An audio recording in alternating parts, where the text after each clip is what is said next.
Welcome to the Intentional Encourager podcast, where each episode brings you compelling conversations and stories designed to entertain, enlighten, and encourage. And now here's your host, Brian Sexton.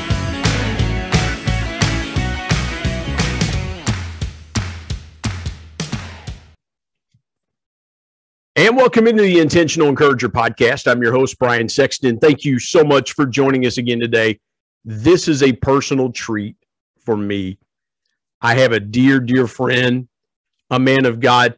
I think the first pastor that I've had on, I take that back. I had Steve Bonenberger on, a pastor out in California, but a pastor friend of mine.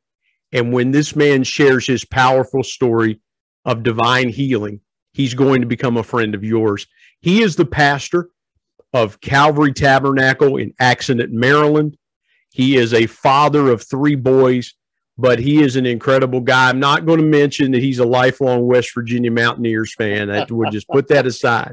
We've had enough conversations over the years about that because I bleed green and he bleeds blue and gold.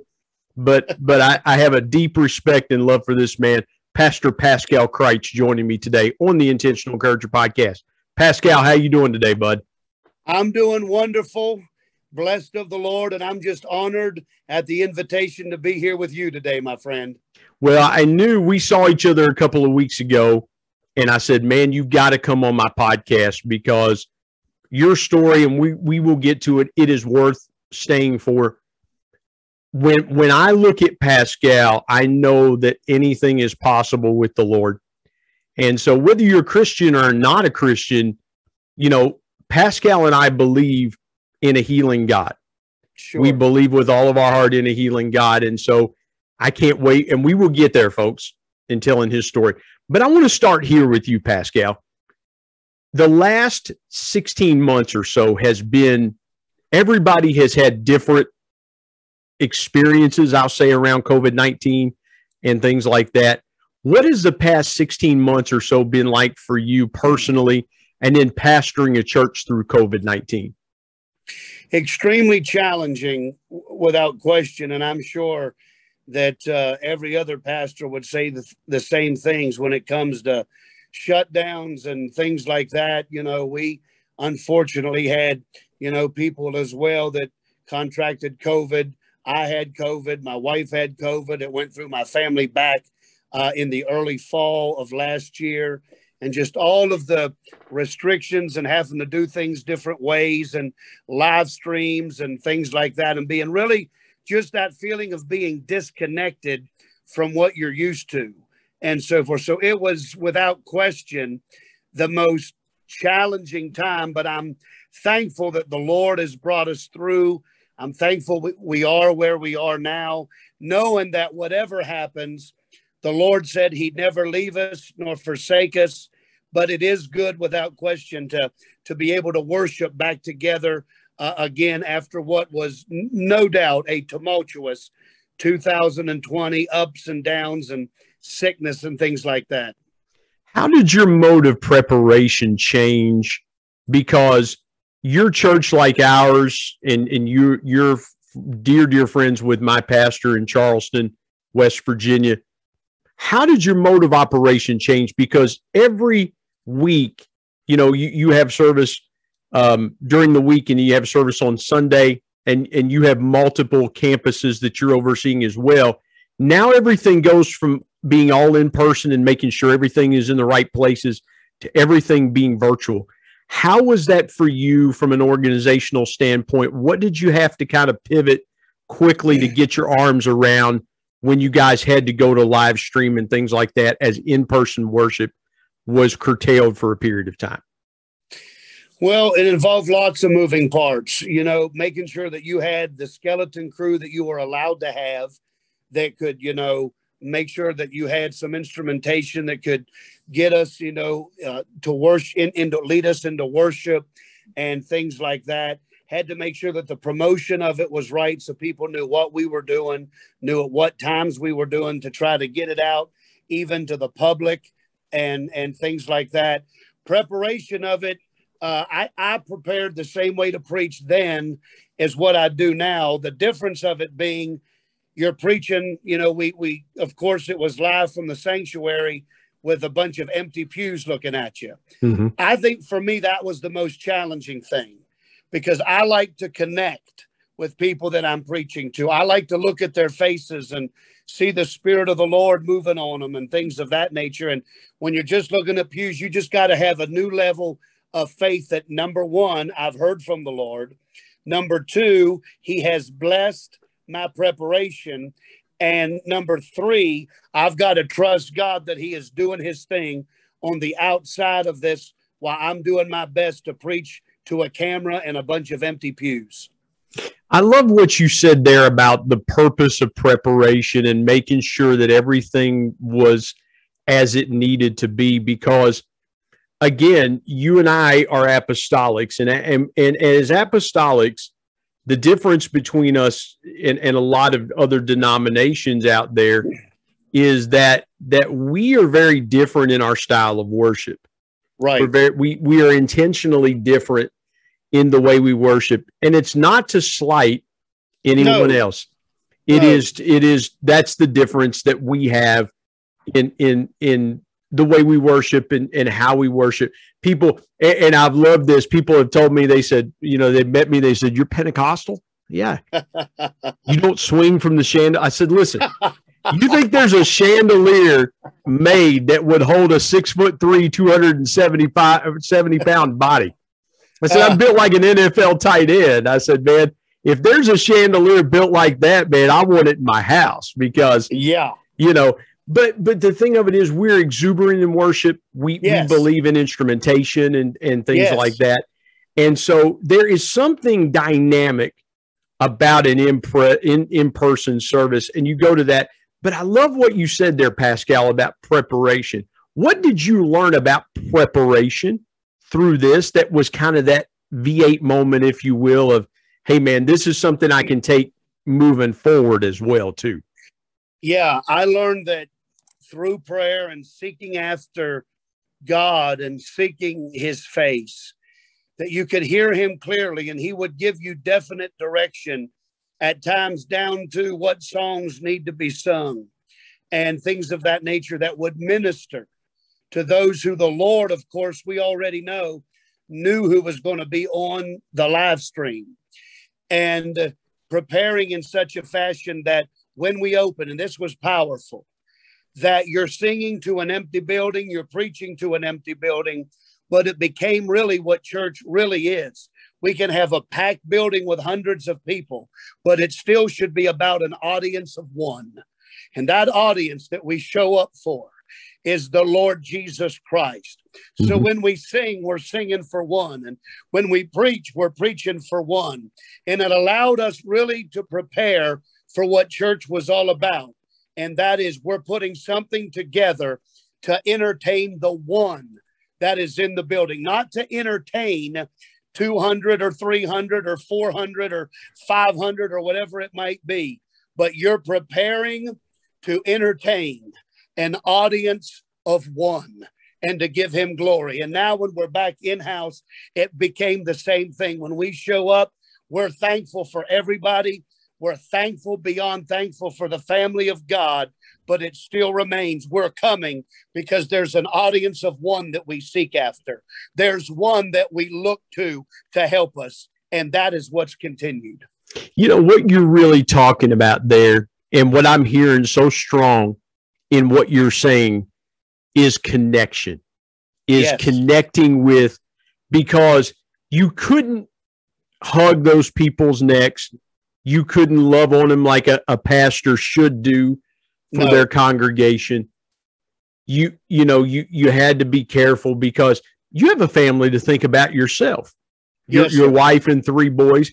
And I'm going to park this question for a minute, but I want to go a little further on connection is that it has to feel like that person at home is there in church. Did you learn something about connection in that time as well? That because you've been an evangelist for a number of years, you've traveled to different churches, you've now pastored for a number of years.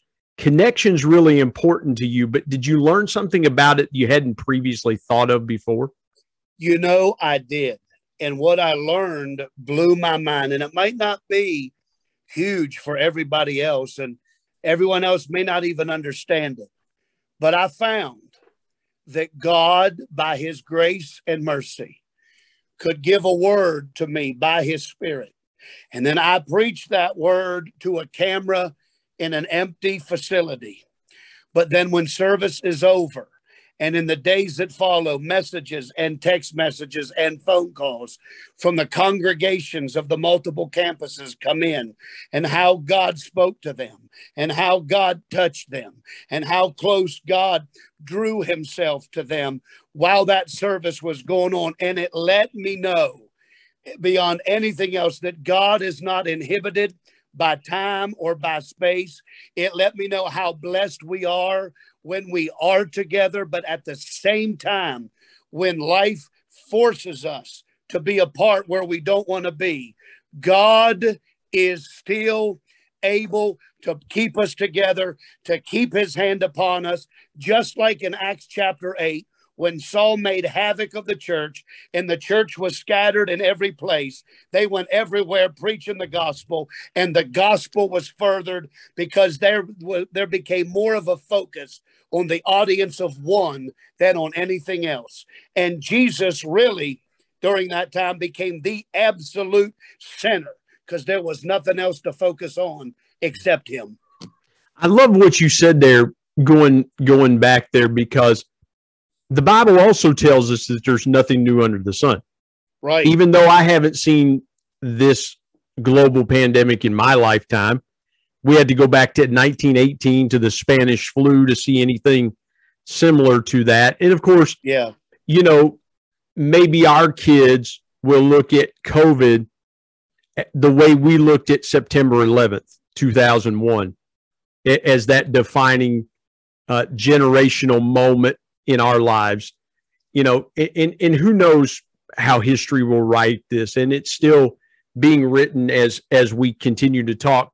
I want to go here for just a minute. You mentioned you and your wife having COVID. Was there ever a thought around, because you've had a health scare, and for many people, there were people that were affected differently. We lost people that we loved, yes, through that. But was when that happened, was there a thought for you around, you know, man, this is bad, this could be bad, things like that? What was your experience like with it? Because a lot of people had different experience with the virus itself. If you don't mind, what was your experience like? Yes, when I first got the news, of course, I think your human nature kicks in and you realize what could happen. You realize the outcome of other people that are in better shape than you, and you hear about all of the stories and things like that. I think the one thing that was just a hair different for me, it was what I'd been through in 2017 and the level of faith that I'd seen God do. Now, my experience with COVID was rather mild than others. My 16-year-old had it the worst. Him and my wife, they lost their taste and smell, congestion, coughing, just feeling nasty. It hit me more in exhaustion and weakness. Every day I was exhausted and weak, and trying to do anything just totally took it out of me. Yeah. And so it was that way for several weeks. Really, I was just very weak. I was very exhausted. It took a toll even on my throat, my vocal cords, that I would lose my voice within minutes following that COVID infection and things like that. So while the actual sickness, I never, by God's grace, had to be hospitalized or anything like that. It was just an absolute exhausting. I couldn't really do anything out of weakness. And again, when you have something, and we'll go here for just a second and we'll take a quick break, but when you're facing something yourself as a pastor, it's hard for you to focus on the other folks because you're trying to get better because everybody needs you. You feel that Right. weight of everybody needing you and things like that. How did your church do okay with it? Were you guys spared? How was it living in? Let me go here instead. Sure. What did you see in your community around COVID that as a pastor either encouraged you or gave you pause? Because we saw the best of things through COVID where people were coming together and ministering one to another. And then we also saw some not so nice things about it. As a pastor, what did you see in your community that encouraged you around the COVID-19 pandemic? In the church, it did go through our church family. It did go through, and that was the hardest thing. As a pastor, I almost ended up with I don't know what a better phrase is like a PTSD every time the phone rang. Because for weeks, every time the phone rang, it was like, oh, dear Lord, another person or another family or whatever. And you're helpless because you can't go pray for them. You can't go help them. You're in quarantine yourself. And so it was really tough. I think the thing in the community here in Garrett County, Maryland, which is rural, that encouraged the most is the camaraderie, the neighbors coming together, those who were well, making dinners and making food and taking it, laying it on the porches of people who were sick, and that coming together. We had people, I didn't ask them to do it. We didn't put it together, but people took it upon themselves and they were calling each other every single day, checking on each other. What can you do? How are you feeling?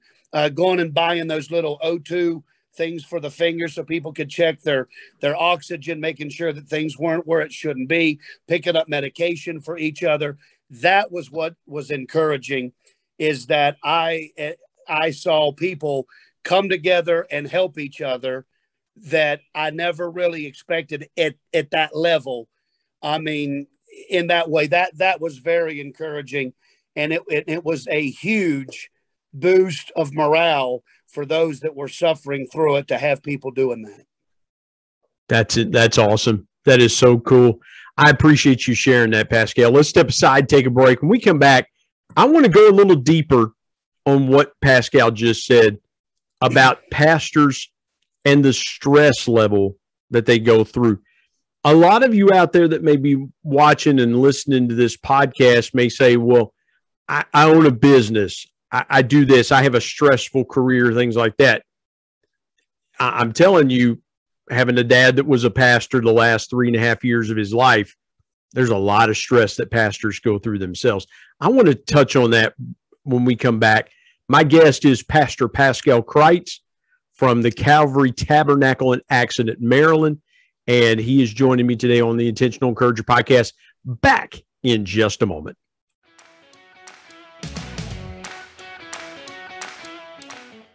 Hey everybody, Brian Sexton here. I want to tell you about our sponsor, SEO National. SEO stands for Search Engine Optimization. Now, what's that, you might say? Well, search engine optimization helps you show up higher on search engines in front of paying customers for words that you as a business owner can monetize. What a great concept. SEO National is owned by my good buddy Damon Burton, who's been a guest here on the Intentional Encourager podcast. Not only has Damon and his team worked with businesses of all sizes, from e-commerce startups to NBA teams and Shark Tank featured businesses, but more importantly, Damon and his team are about transparency, trust, and providing lifetime value. So much so that he still has his first customers after opening SEO National 14 years ago. Let me give you some intentional encouragement and call Damon and his team today at 855-736-6285 or go to www.seonational.com and get a free quote.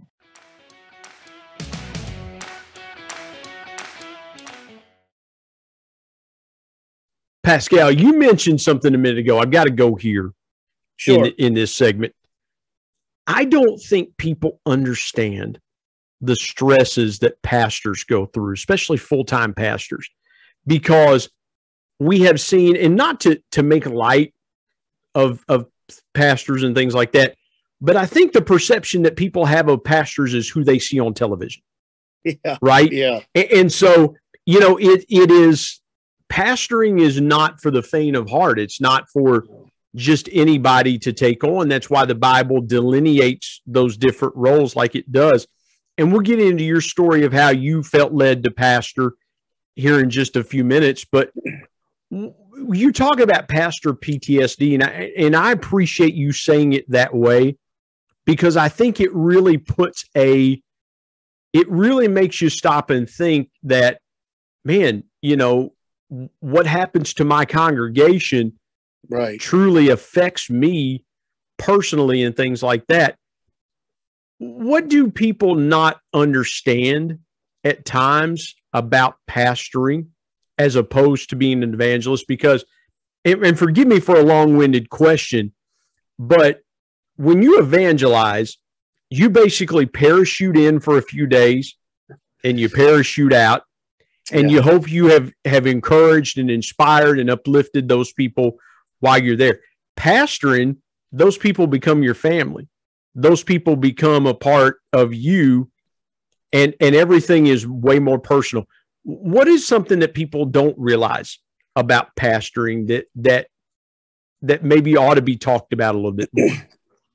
Well, let me preface that by saying, prior to becoming full-time in the ministry, I did evangelize, but I also served as a general manager over a cellular company and agency, had 16 locations in 4 states, and I had been a sales supervisor. You were a very successful salesperson too. I mean, you had a lot going on, man.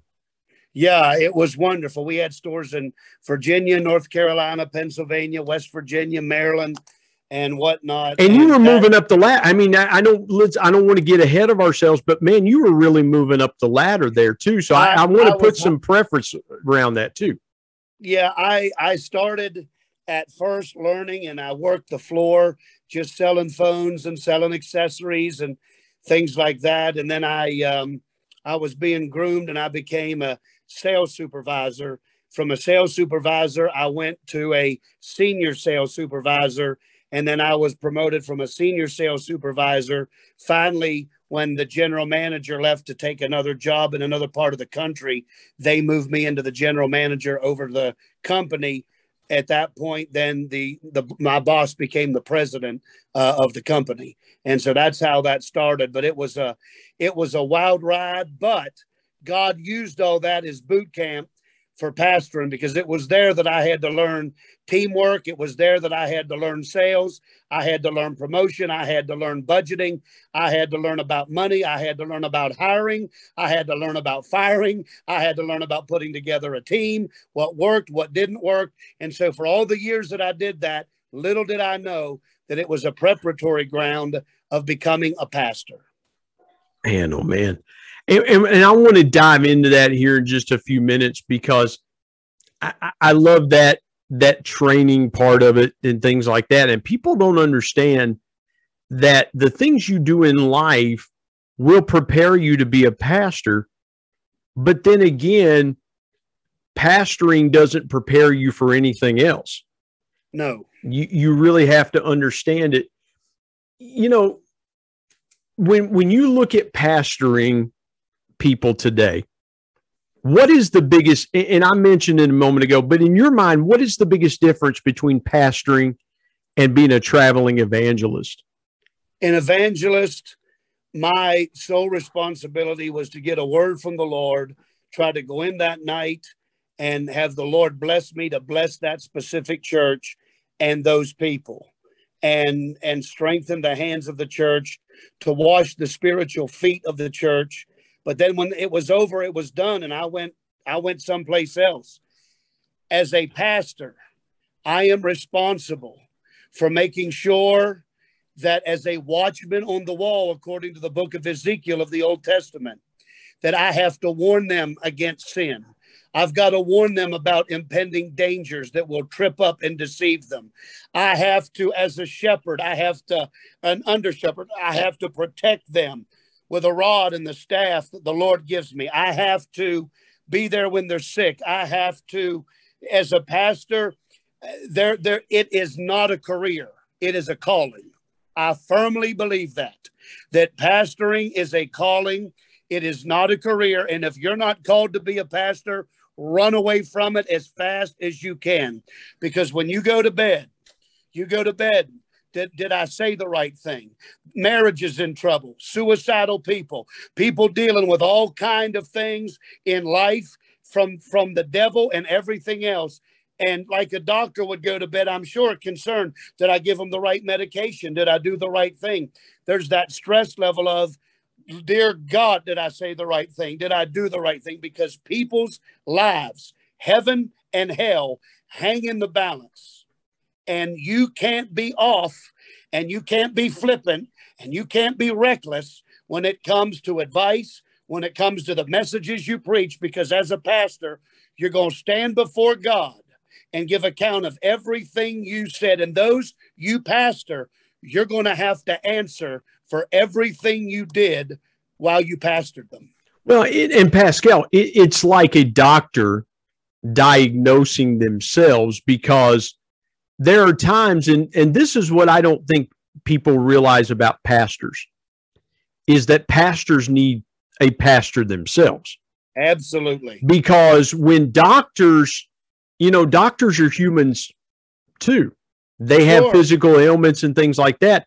And so they connect with other doctors that go, hey man, I'm there's something off, or there's something wrong, or things like that. And I think people, listen, I think people expect pastors to always have the right thing to say at the right time.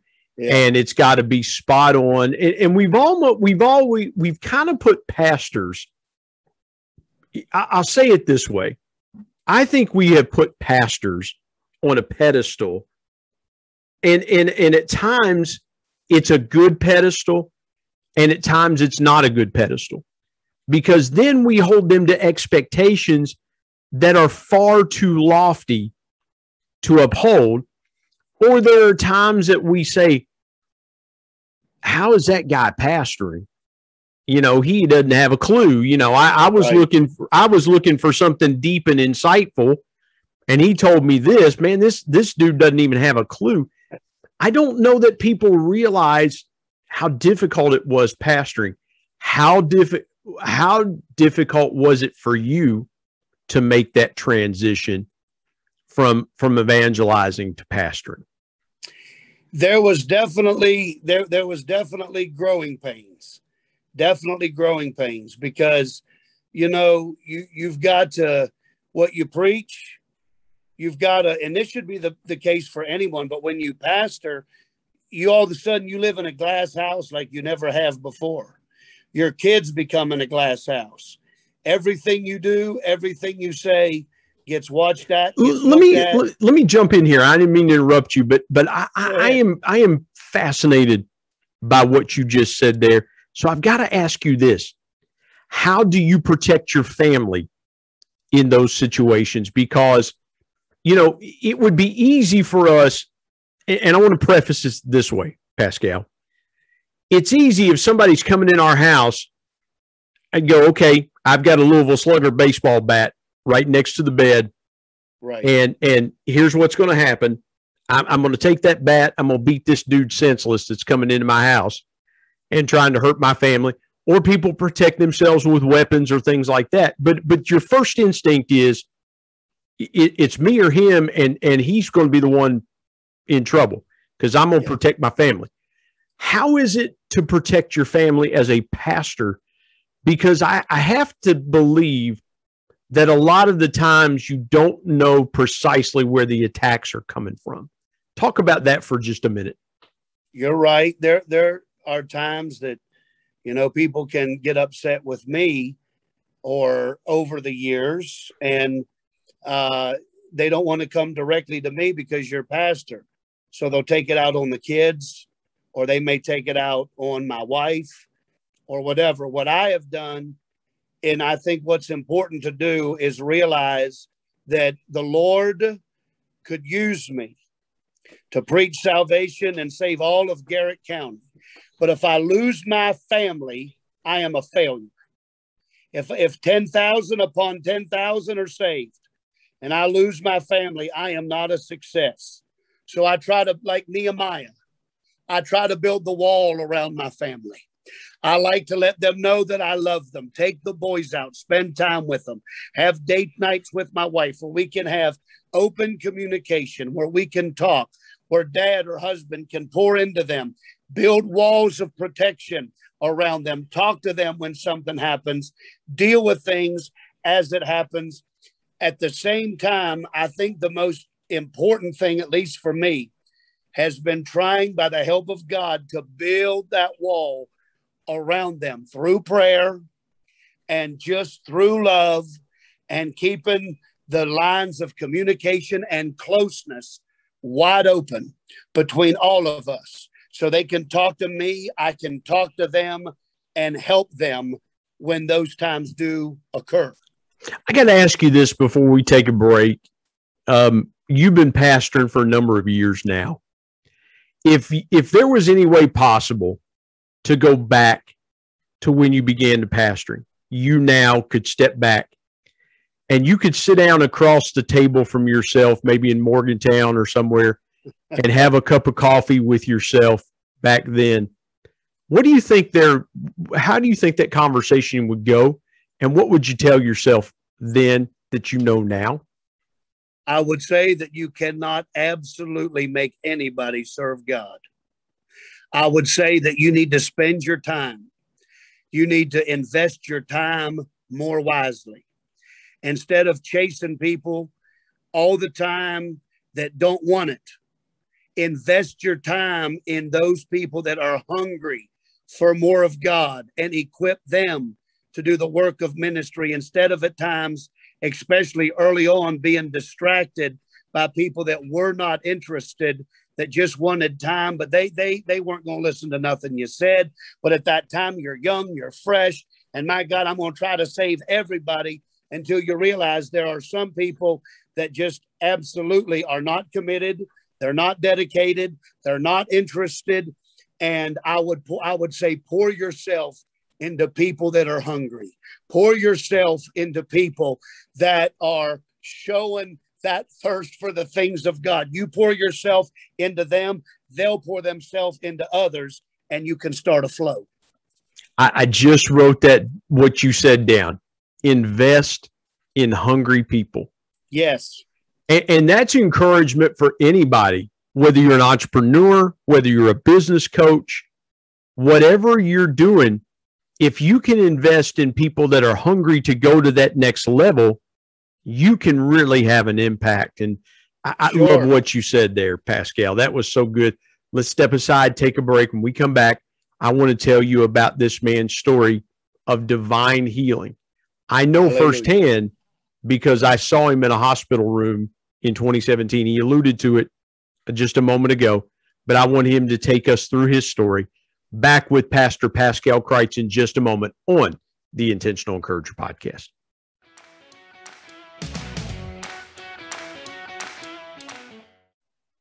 Hey, everybody, Brian Sexton. I want to tell you about my new book, People Buy From People, 10 Powerful People Lessons from the Ultimate People Person, my dad. My dad was one of the greatest connectors that I ever knew. And he shared with me 10 connecting principles that I have used throughout my 25-year sales and sales management, customer engagement, and leadership career that I'm passing along to you. If you want to be a stronger, deeper, and more powerful connector, you've got to pick up a copy of People Buy From People. There are concepts in there that you may not realize help make you a power connector. You can go to Amazon and pick it up, Kindle if you're an e-reader and you like to do it that way, or now available on Audible. And there's one other way you can get a copy of People Buy From People. You can get one from me and I'll sign it for you. You go to intentionalmediaandpublishing@gmail.com and send me an email, and I'll share with you the link on how you can get a signed copy. You can buy a signed copy directly from me. Again, People Buy From People. If you want to connect like never before, pick up your copy today of People Buy From People. And now let's get back to more great conversation here on the Intentional Encourager podcast.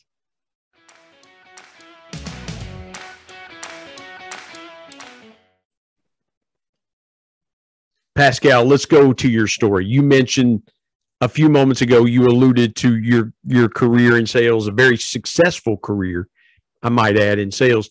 But take me as far back as you want to go from point A to where we are today, and just tell folks your story. Oh, wow. Story is from how far back?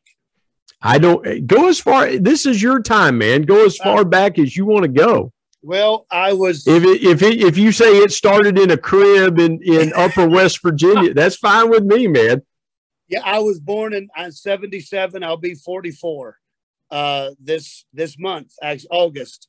Yeah, our birthdays are not too far apart because I'll be 49 in August. So I mean, I got a few years on me. Yeah, I know. I'm going to hit AARP before you will. So, and I was born to a wonderful family. And how it all started was my grandmother immigrated here from Paris. Her name was Paulette Athey. She immigrated here. She was Roman Catholic. And she put herself through WVU, taught herself how to speak English, and began teaching at Frankfurt High School. At this time, I was just a child, just a kid. And while she was at Frankfurt, there was two apostolic young ladies that caught her attention because of the way they lived. They brought their Bibles to school, stuff that she didn't see normal people do. And she thought something is different about these two girls. Their names were Gwen and Kelly. And one night they invited her to a singspiration that they were having at the church in Cumberland. At that time was pastored by the late Reverend James Shockey. And she showed up that night, a Catholic lady. But she said, I stepped in that night and I felt something I'd never felt before in all my life. I felt a presence. I felt a power that I'd never felt. At the close of the service, they gave an invitation for people to come up. She went up. When she went up, God gloriously filled her with a baptism of the Holy Ghost. From that moment, she became baptized in Jesus' name. And then she started taking me and my cousin, Robert Fazalor, who pastors in Kaiser, West Virginia, about 35 miles from here, started bringing us to church. And then the same thing happened. We received the Holy Ghost.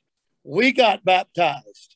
And then from there, my pastor, Brother Daniel Garlitz, he came from Uniontown, Pennsylvania to Kaiser, West Virginia to follow in the footsteps of now the late bishop who started the work in Kaiser, James Williamson. And so there is where I grew. There is where I learned. There is where things were poured into me for 26 years under the ministry of Brother Garlitz and so forth. And it was there I became youth pastor. It was there that I became an outreach director. It was there that I became in our district of West Virginia, our youth secretary, youth president. I followed your pastor as youth president after being his secretary in the youth department. And then it just catapulted from there into then going into sales and to where I am now. I mean, that's just a thumbnail sketch of it. Well, and it's interesting because in that little area that you grew up in that Frankfurt Kaiser area, yeah, it's remote, it's secluded. Kaiser, you have to be going to Kaiser to get to Kaiser. It's beautiful. It's a beautiful part of the state of West Virginia. I highly encourage you to go there. It's a very beautiful part of the state, but it's remote. As your grandmother began taking you to church, and your cousin, and who I know very well, what was your thought process like? Were you guys just going, okay, we get to hang out together, and we're going to go, Grandma wants us to go to church with her, so we're going to go to church with her. Did you ever have any inclination of what your grandma was getting you into? I don't think I did at the time, but I remember being 6 years old and at that time being awestruck by the preaching. I remember there was a Wendy's that was down not far from the church, and on after church services, the church, would go down and they'd eat at Wendy's and get a burger or a Frosty or whatever. And I would set up the salt and the pepper shaker as my microphone. And I would stand there at the table and I would preach into the salt and into the pepper shakers at 6 years old, because there was just something in me. I can't explain it, but at 5 and 6 years old, I was just awestruck by it. I didn't know what it meant. I didn't know what it was. I didn't know any of that. I just knew that I was in awe of it. And it just got in the blood. It just got in my spirit, even at the age of a young child. Bro, I felt the presence of God in a Frosty before. I'd say that. Yeah. I felt the presence of the Lord just taking in a chocolate Frosty, Sure. But no, that's good. When you grow up to be a young man, you're a young teenager, young adult. What was your kind of career vocation? Because a lot of people that end up being pastors start out, there are far more pastors that start out being something else than going, well, I'm going to go to seminary, or I'm going to go to Bible school, or things like that. There's a lot more of those guys that end up taking it.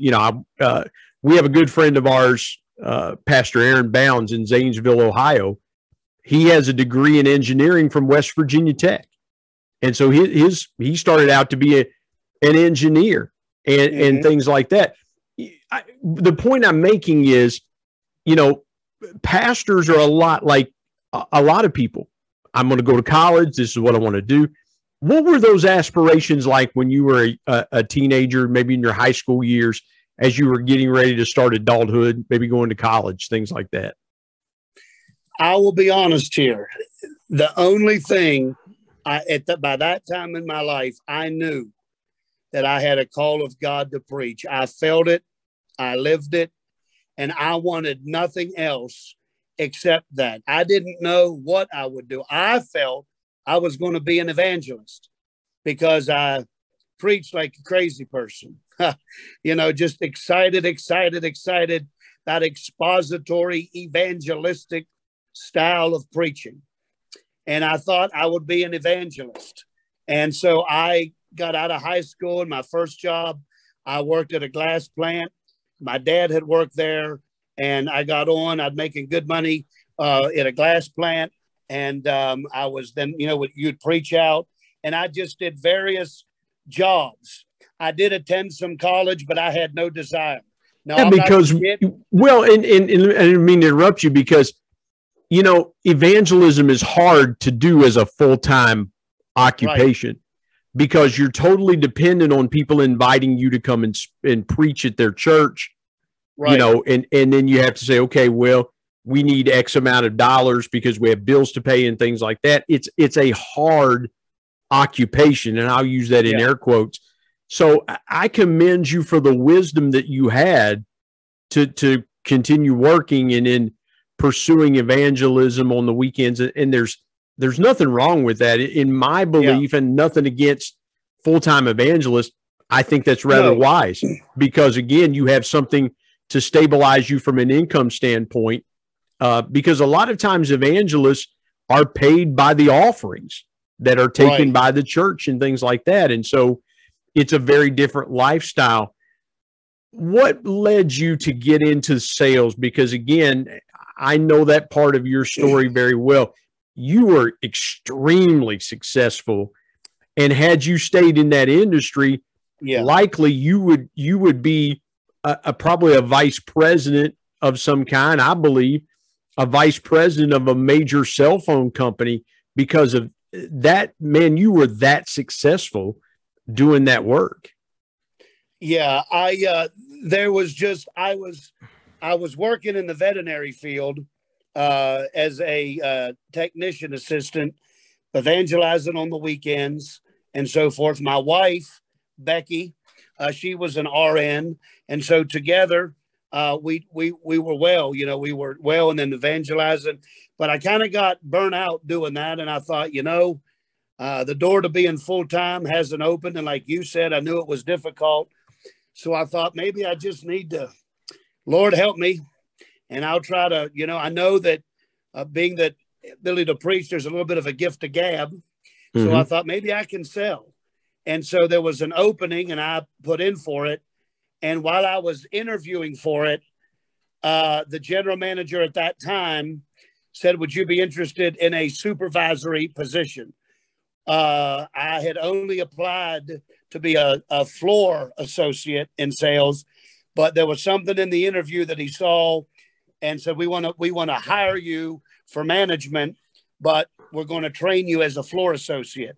Mm-hmm. That's where it started.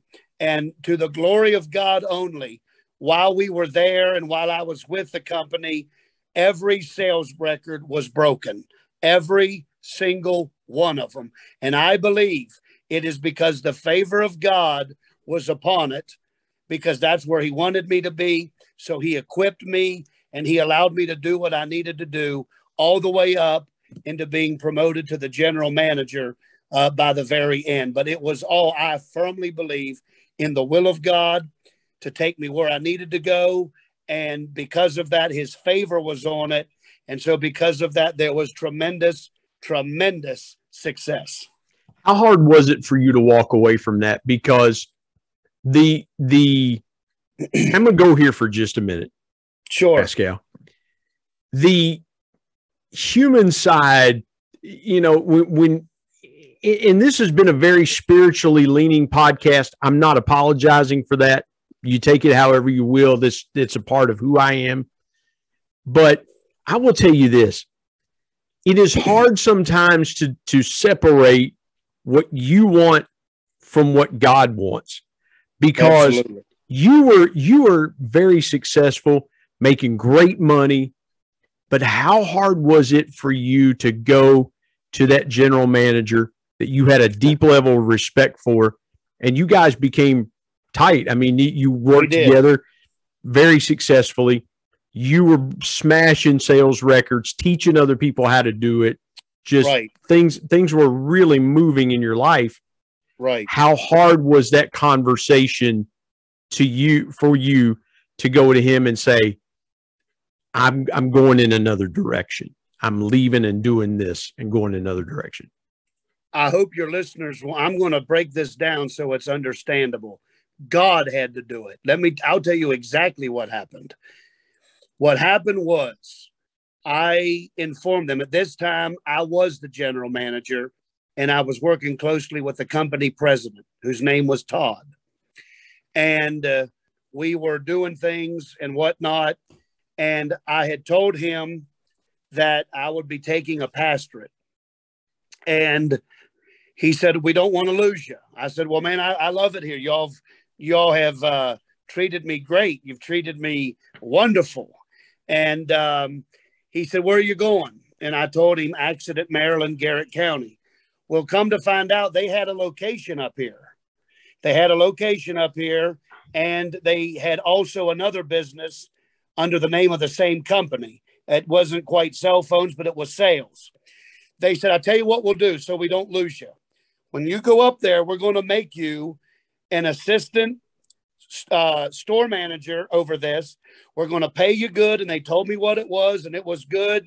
And we're going to keep you in insurance, and you can pastor, you can do this, and we'll take care of you with full-time, basically benefits and full-time pay, doing it just part-time so that you can pastor, because we don't want to lose you. So I thought, this is God. This is God. Yeah. So I came and I preached my first sermon here at Calvary Tabernacle in Accident. The very next day, one of the ladies in the church was having a hip replacement. So I went to the hospital to be with her, because I knew that's what pastors did. First week on the job. As I was sitting in the waiting room, God is my witness. The Spirit of the Lord spoke to me, Brian, and he said, don't take the job. I ignored it. I thought, no, this is just me thinking, yesterday I just got here. I'm excited. And you wouldn't be the first person that's done that. You know it? You wouldn't be the first person that has ignored the voice of God saying, well, That's just let's just dismiss that thought right there. And I didn't mean to interrupt you, but it's that moment where it's clear, but it's not what you wanted to hear, right? You're right. I had a family at that time of 4, and the church at that time here had 22 voting members.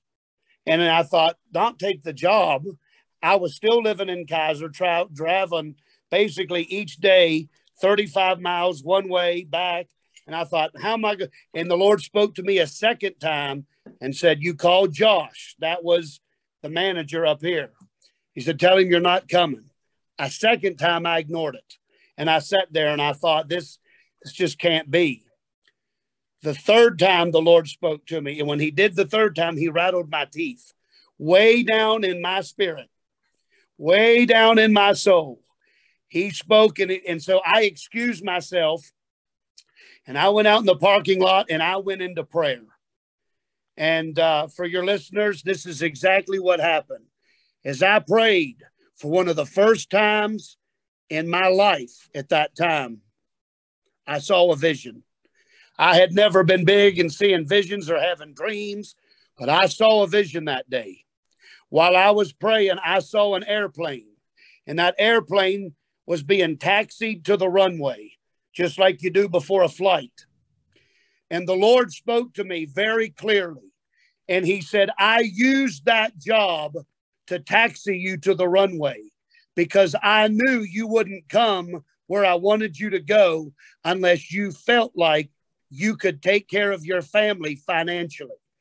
Then in the vision, the taxi came loose of the jet, and the jet rolled down the runway and it took off. The Lord said, now trust me and I will take you off. Being that was the first time, I think, or second in my life, I had ever truly seen a vision. I knew that I had heard from God. I made the phone call, said I couldn't because I knew at that point, I knew this wasn't me. This was bigger than me. I made the call. Here we are years later. I never wanted for nothing. God blew it up. God took care of us. It was fine.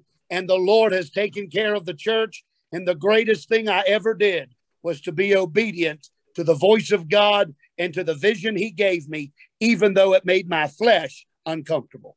Yeah, man, I love you sharing that story. I have got to go here for just a few minutes. Sure. I want to talk about the year 2017.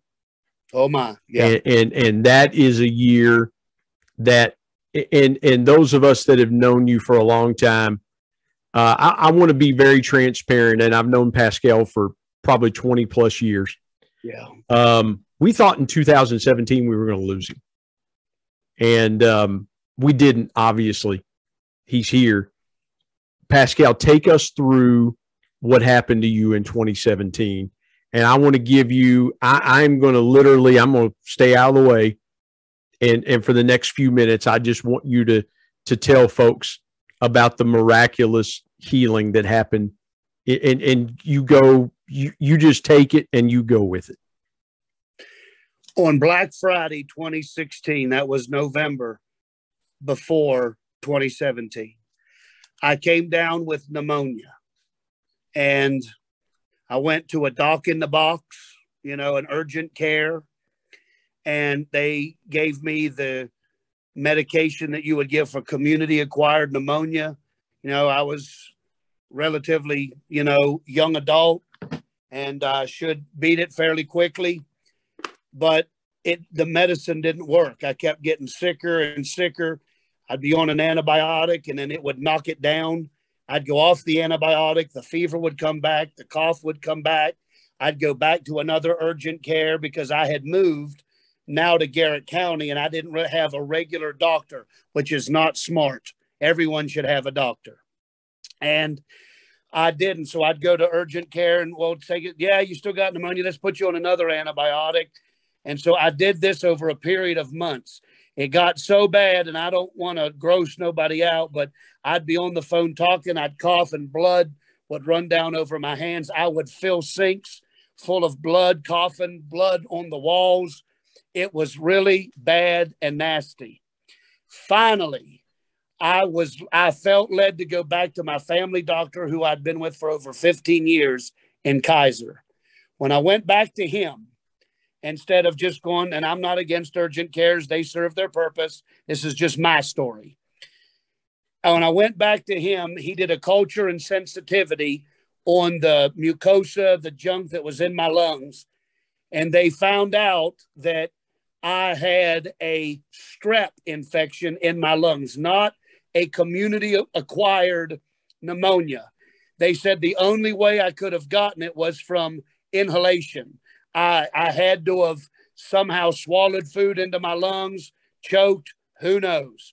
But it's the only way you could have done. So they put me then. By now it's into March. From November, now we're in March. So they put me on the right antibiotic. And for all intents and purposes, I had to be on a couple doses of it because things had gotten so bad. But it did wipe it. I started feeling better. My wife gave birth to little Isaiah in March of 2017. And it seemed like, for all intents and purposes, I was ready to go. I was in Florida in May, and I developed a terrible headache right here on the right side of my head, right in the temple. And it was like when you every time I would cough, it seemed like someone took a knife and just stabbed. It was the most horrendous pain. And I laid in the hotel. We was at Disney. I left the park early to go home and lay down. I was just in pain. I was in so much pain that my wife was concerned about flying home on the airplane because of elevations, not knowing what was wrong with me. So we drove all the way from Florida back here to Maryland. And when I came back, I went to, again, an urgent care, thinking that perhaps I just had a really bad sinus infection, because in 2003, I had sinus surgery because I had chronic sinus problems. I thought sinus infection had just backed up, and I didn't know. I mean, you don't think stuff like this. Mm-hmm. And so I went, they diagnosed me with that. The next day when I got up, I had begun to hallucinate. Now, here's where I recall things by memory, not from my memory, but the memory of others, okay, that were with me, because I began to lose some conscious thought at this point. I was hallucinating. Things in the house were talking to me. I thought we were in Florida and was convinced of it. Told my wife, I don't know how she rented a house that looked like ours after we had drove all the way home. So she took me to a local hospital. The local hospital said that I had just taken too many of decongestants and whatever to just flush my system with water, and he should be fine. The next day, I got up and my gait was off. You know, the way you walk. I was walking like a stroke patient. My speech was slurring. I was having trouble even walking. It was really bad. My wife, in urgency, then put me in the car, drove me to Morgantown, to Ruby Memorial Hospital of WVU. They did a CT scan, and there they found out that what it was all that infection that had coursed in my lungs from November clear through the end of March had found and filtered its way through to my brain and had begun to grow. And I had developed an infection, an abscess on my right temporal lobe. He said he needs emergency surgery. They said he's bad, he's critical. They said we can't wait, we need to do it now. They told me later that if I wouldn't have come in, I was only hours from dying. Wow. That if I wouldn't have came to the hospital and I would have went to sleep that night, I'd have never woke up. So the hand of God even was on it then. They did the emergency surgery. Dr. Cifarelli, who is my neurosurgeon, came in and told my wife, he said, we scraped it, we cleaned, we did everything. That's why I have, you probably can't see, I got a scar, starts here and it goes up into a C where they split my skull open, pulled it apart to get in there. He said the abscess had ruptured. That's what complicated it. And he said all that infection that was in the abscess, he said it had leaked out from the abscess and it is all through the ventricles of your husband's brain, and it has made its way into his cerebral spinal fluid. I later learned that once that infection got into the CNS, or the cerebral spinal fluid, that my chance of survival medically was 1%. And later, the neurosurgeon told me that. They immediately hooked me up to drains and tubes. They were monitoring the pressure in my brain, my blood pressure, everything. I was having CT scans twice a day. I was on all kinds of medications, and they were checking my cerebral spinal fluid daily, culturing it for infection and whatnot. 3 days post my original brain surgery, 3 days post that, Dr. Cifarelli got a hold of my wife and said, I'm very gravely concerned about your husband's condition. We did the surgery. He said, but I am concerned he is losing consciousness. He is unarousable. He's almost totally unable to be woken up. We are concerned he's going to slip into a coma and never wake up. And this is his words. He said, as a last-ditch Hail Mary effort to save his life, he said, I need to go in and totally remove the entire right temporal lobe of his brain. I need to remove a portion of his brain to try to save his life. My wife, who is an RN, understood the gravity of it, but she's also a praying woman. She felt a check and uneasiness by the Spirit. She then conferred with him, because by this time they had infectious disease. They had run all these tests for diseases I'd never even heard of, parasites I'd never heard of. They didn't understand what in the world. They called me a lightning strike case because it shouldn't happen to somebody my age who's not immunocompromised without an underlying health condition. And so when they consulted with infectious disease, they said that those methods, they'd never heard of them working, and to just basically stay the course. That's all we could do. And Dr. Cifarelli looked at my wife and said, okay. He was not happy with her, but he said, we're racing the clock. He said, you just better know we're racing the clock. I had lost the ability to walk. I had lost the ability to have basic motor skills. My kids, when the food come in on the tray, when I was able to eat, when I was consciously able, they had to cut my food up for me and feed Dad because Dad couldn't feed himself. And then over a period of time, I had made enough improvement that I was able to go to a step-down unit, but I still couldn't walk. I still couldn't. I needed help moving from the bed to a chair. They'd have to move me. And at that point, the thought was, if Mr. Crites survives this, he's going to be looking at months and months in a rehabilitation hospital, learning how to walk again, learning how to tie his shoes again, learning how to do, the occupational therapy, physical therapy. But one day, forgive me. One day, the Lord Jesus, through two wonderful men of God, one of them being your pastor, walked into my hospital room, and through the prayers of the saints and the prayers of the church I pastor and your prayers and the prayers of others, they prayed for me that day. And when they prayed for me that day, the Lord Jesus Christ came into that hospital room and he touched my body. He touched my head. And when he did, when prayer was made, both drains popped out of my head. Both, they didn't pull them out. They didn't even touch them, but they popped loose. And they took me back to CT afterwards. And they said, it looks like there's a change, that they're not draining. Just send him back. Let's do it again in the morning. To make a long story short, my friend, 2.5 days later, I left the hospital under my own power. Immediately, I began to be able to walk. All my motor skills came back. everything would turn.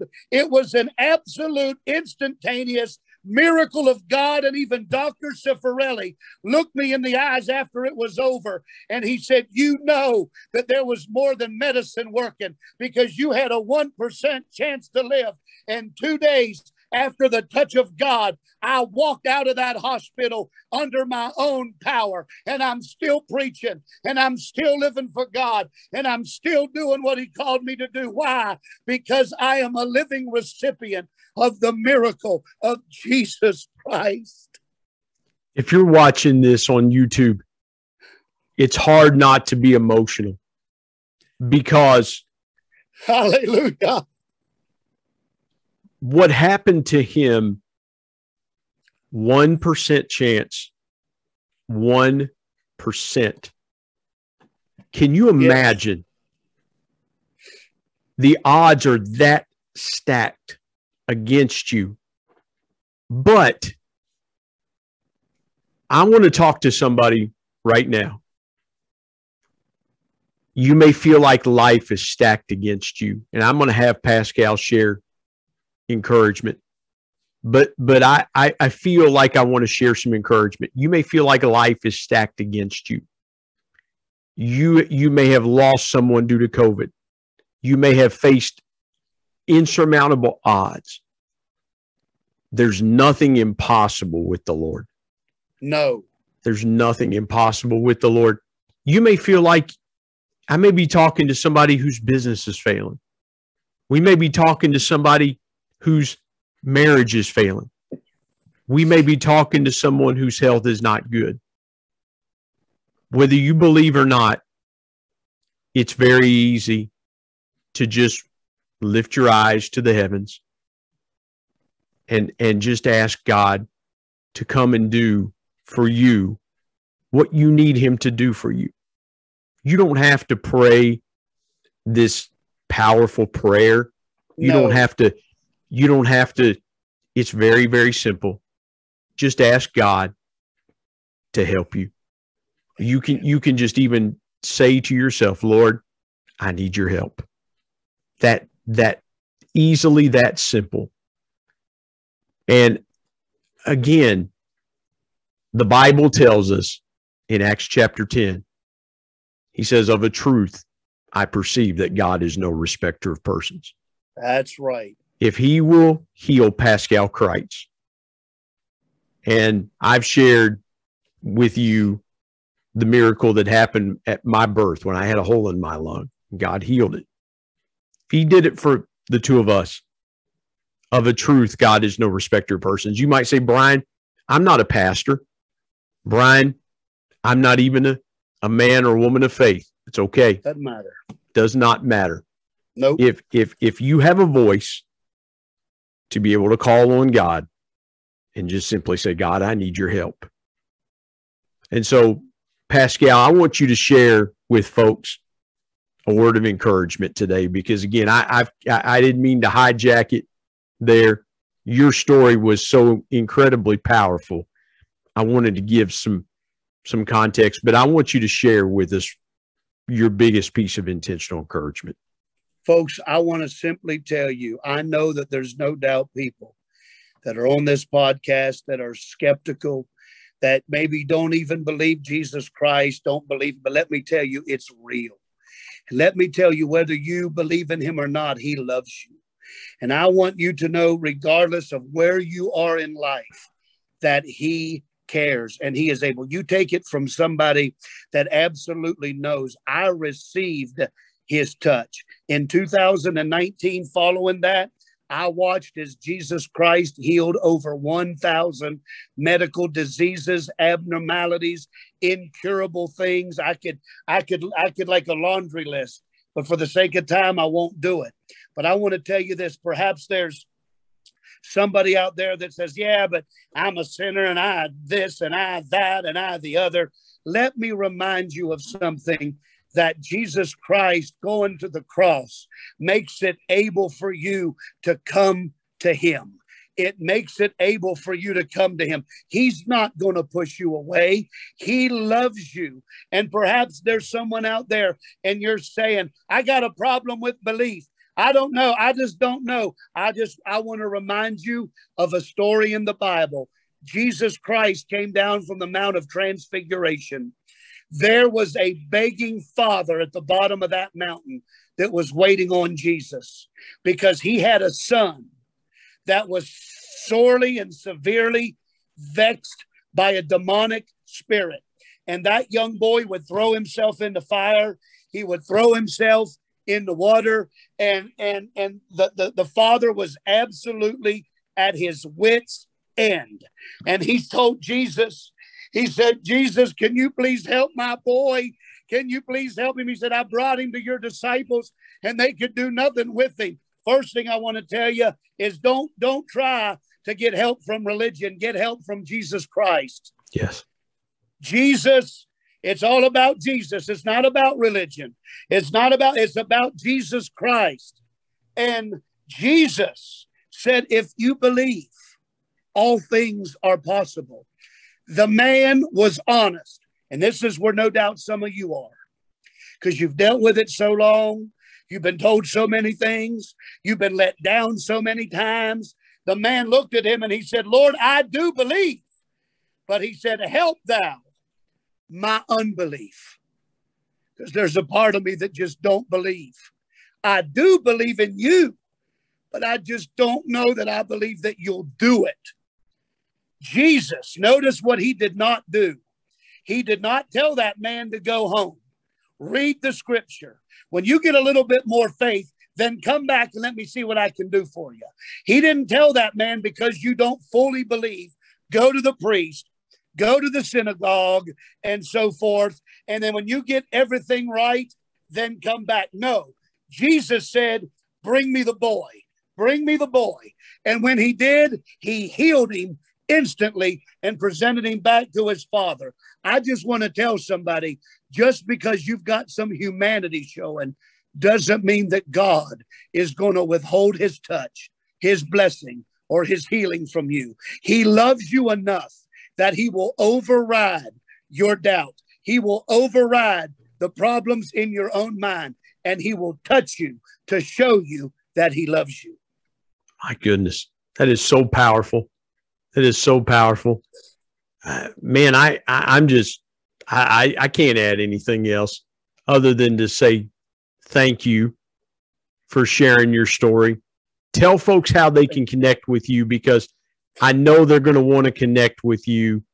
And again, if you're dealing with something, reach out to myself, reach out to Pascal.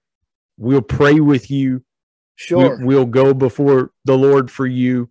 But Pascal, tell folks how they can connect with you and your church. I guess an easy way is right through Facebook. I mean, I'm on Facebook as Pascal, Pascal, last name Crites, Crites. And you can send me a message through Messenger. You can try to send me friend requests, whatever the case may be. Our church, Calvary Tabernacle, is on Facebook. It's under Calvary Tabernacle Accident Campus, Calvary Tabernacle Oakland Campus, Calvary Tabernacle Lavale, Lavale Campus. And all three of those are just Facebook pages of our church. And you can connect with us instantly that way. You can message the individual church. You can message me. That's really the quickest way to do it. And please mention, when you do that, mention that you heard this conversation that we're having today. That way, let Pascal know how his story has impacted you. And again, folks, this is why we have the Intentional Encourager podcast, is for stories like this. Because again, I want to reiterate this point before we go. If God did it for Pascal, that's right, he can do it for you. You don't have to be a pastor. You don't have to be an evangelist. No. You don't have to be anybody important. You don't have to be anybody rich or famous. No. If God would do it for him, and God will do it for me, God will do it for you. And so, man, Pascal, from the bottom of my heart, bro, I am honored that you took time to tell your story. I love you, man. And I love you. every time I see you, I am reminded that God can do the impossible. Thank you for joining me today on the Intentional Encourager podcast. Thank you.